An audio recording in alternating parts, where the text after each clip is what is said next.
Well, joining us now to discuss the Salah celebration, the importance of the Mokwa Bridge in Niger State, as well as the soaring food prices in the country, is Ayuba Umar Rano. He's the National Organizing Secretary of the Amalgamated Union of Foodstuff and Cattle Dealers of Nigeria. Thank you so much, Mr. Rano, for being on the news tonight. Thank you. Yeah, so, I mean, it's less than 24 hours. We've been to Sokoto, we've been to Abuja, we've been to Borno, and it's the same thing across board. Even for perishable goods, tomatoes has more than doubled. The basket has gone from 20,000 to about 50,000, depending on where you look. Tell us, what exactly is responsible for this high cost? I mean, we did mention the collapsed bridge, but explain to Nigerians how that's a factor. Why is a collapsed bridge responsible for skyrocketing prices? Actually, from the southern part of the country, south-south, they can face this problem simply because of this interrupted water flow that happened along Jaba and Kuba. In reality, there is a season.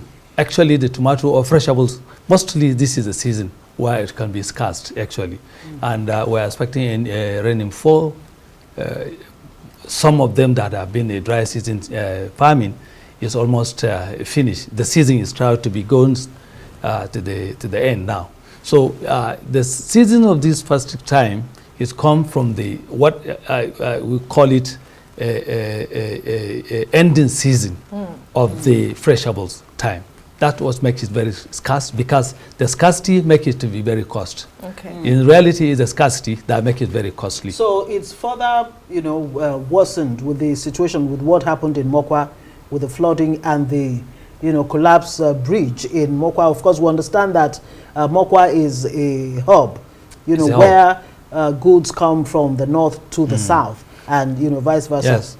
In Mokwa, can you give us an idea of what is happening with these perishable goods now in terms of cost? The Mokwa, that what happened in Mokwa. Yes. By the next day, by the other day, the road was open, and people are still moving from their goods. They're managing the road to pass it. But what I'm telling you, the reality is that the scarcity of the vegetables does make it very costly. What about ram? That's for perishables. What about the cattle? The cattle is the feed. The feed and Niger issue circular that there's no more importation of the livestock from the Niger, our neighboring country. That's another factor that makes it very cost now. Because some of our local livestock here cannot be enough for us. So we normally brought it from Niger and Chad and other countries. And in reality, Niger have put the embargo of not bringing any livestock to Nigeria. And that's what trigger the cost. When did this embargo come into It's effect? just about a week or 2 weeks before the flooding happened. So how much of a setback is this, flooding situation and the collapsed bridge, to people like yourself? Yes, of course. It just, the things happen suddenly, so it makes people to be panic on that issue. At the same time, the transport system it affected, because somebody that have been following this route is very easy and fast.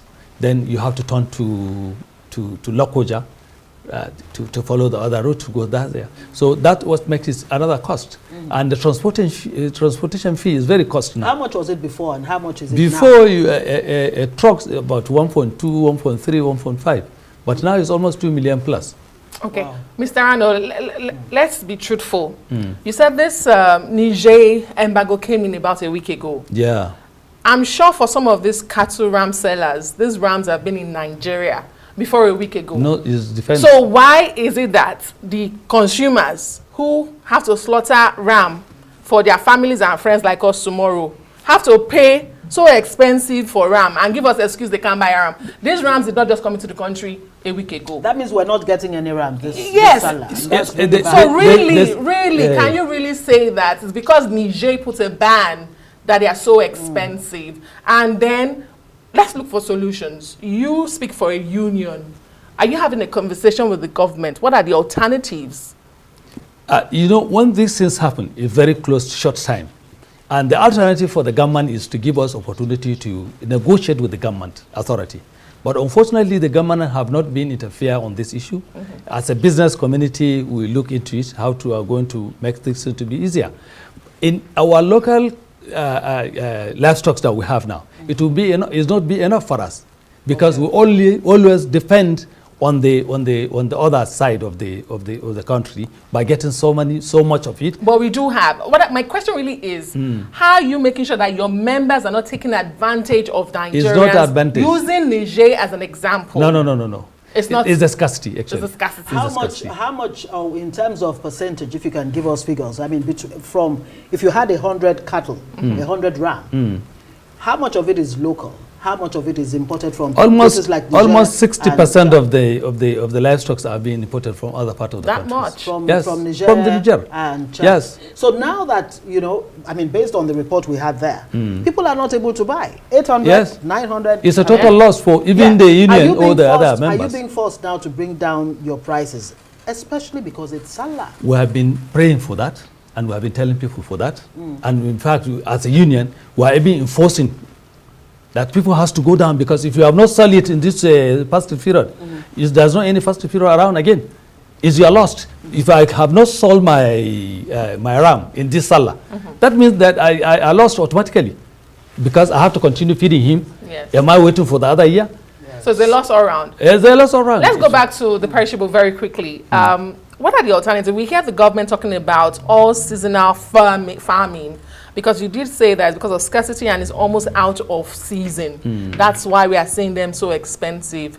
As a union, what are you doing to ensure that we don't have to face this scarcity or perishables, facing every time you have flood, blockage of roads, you lose money.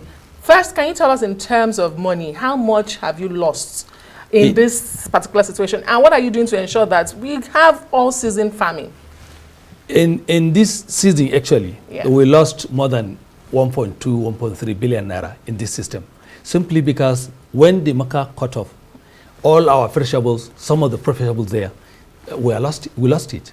And at the same time, even the what do you call it, livestock, like a cow and other things, we lost almost 350 pieces of the livestock because of the traffic congestion. So we lost a lot of money there. In terms of the monetary, it was more than 1.3, 1.2 billion naira we lost around there. That's what we calculated. And we have been agitating for the government to look at what we have done. And our prayer in the livestock, we're asking government to intervene for the lost that it happened. In what way? In maybe in a grant or in a subsidy, palliative for our members. So that they can come up, because some of them, they lost their business there. They lost automatically their business. In a perishables is that we need more storage facilities. The government has to think of it, because this is routine. Almost every year it has happened. In this season, when it falls in this time, everything will be very costly. Yeah, we hear about 40% of tomatoes actually go to So what we need from the government is to have advantage of the storage facilities. If we have developed a lot of storage facilities, storage systems in every angle of this country. Can you really leave it to government alone? I mean, I want to believe that farmers have, cooperatives. Cooperatives, in partnerships. Where you can actually come together and set up, agricultural value chain. Yeah, storage, because and every other the reason why is that our consumers, they like it to take it fresh. Our consumers, they normally take it they normally like it to be fresh. So that's why most of our customers, most of our members, they are agitated to take it as fresh. But what we are trying to say is that if you don't have a freshable at high cost, then it means you can go for the storage ones.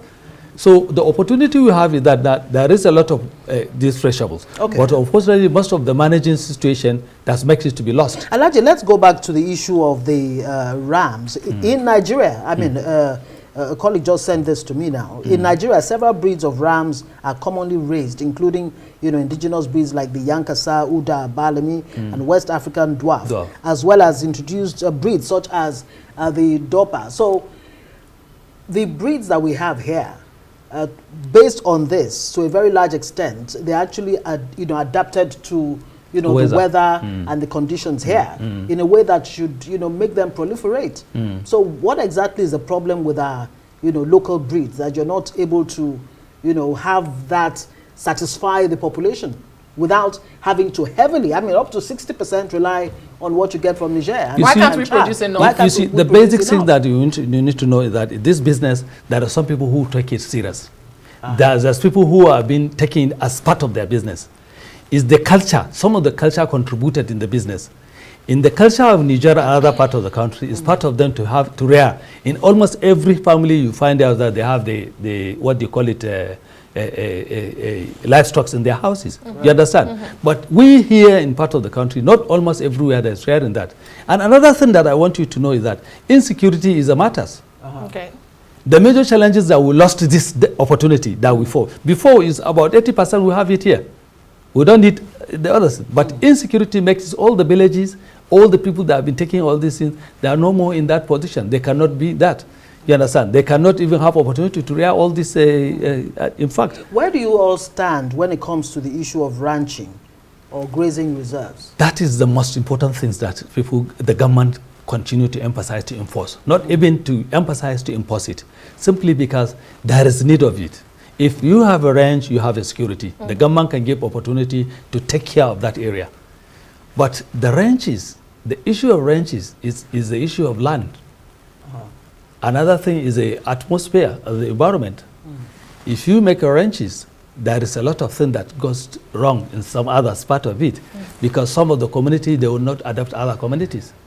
The Nigerians have been polluted in mind on the other part of the business sector, that somebody is going to dominate somewhere. So what I'm trying to tell you, if the government is going to agitate on the ranches, and the ranches can be served a lot of opportunity for the security of the government to concentrate in one place and to give all the enforcement, it will be better.